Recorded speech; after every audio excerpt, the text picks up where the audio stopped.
What up, it's Dane here. Welcome to the third episode of the fat loss guide. So, fat loss being made simple. Which type of cardio should you do? Let's start off with that. So, should you do high intensity interval training or low intensity training?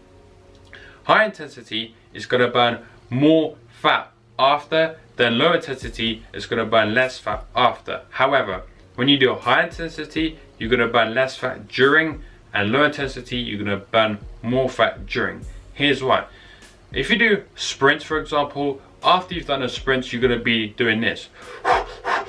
Not exactly like that, looking like an idiot, but you get what I'm trying to say. Your body is being disrupted. Homeostasis is being disrupted. Therefore, your body requires more calories to get your body back to its normal state, because no one's walking around doing exactly that. Not exactly that, but you get what I'm saying.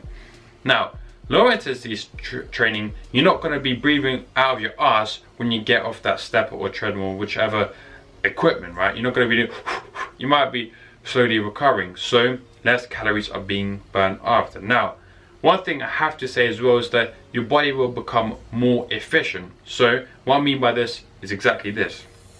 Say for example, you've never done cardio, you haven't done cardio in a while like myself, you just jump straight onto the stepper. Your body is going to burn more carbohydrates for this energy than it is going to burn more fat. The more you do the same type of cardio on the same equipment as well, probably, the more fat is being used for energy. Now, that doesn't necessarily mean you're going to lose more fat, because that's not how we get fat. For that, you need to watch another video, as that's another whole rabbit hole. So, lastly, should you be doing fasted or fed cardio? It doesn't matter what type of cardio you do, whether it's fasted or fed. Here's why. If you do fasted cardio, number one, it does not increase the amount of calories you burn per day. Number two, it does not have a protein sparing effect. And number three, it does not decrease the amount of food you eat, so the amount of calories you are taking in. Therefore, there is no net positive balance. There is no benefit of it. Next, morning or night. And this probably is a stupid question, but some people ask it, and no question is really stupid, I guess. But again, it doesn't really matter if you do it in the morning or night. Do the one that works for you. The time you can do cardio, just do it then. So that's cardio for fat loss. High intensity interval training, burning more calories after, whereas low intensity state cardio is burning more calories during.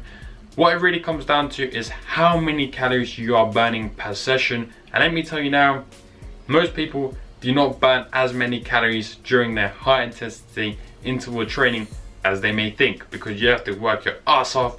The blood has almost got to come through your throat. You get what I'm saying?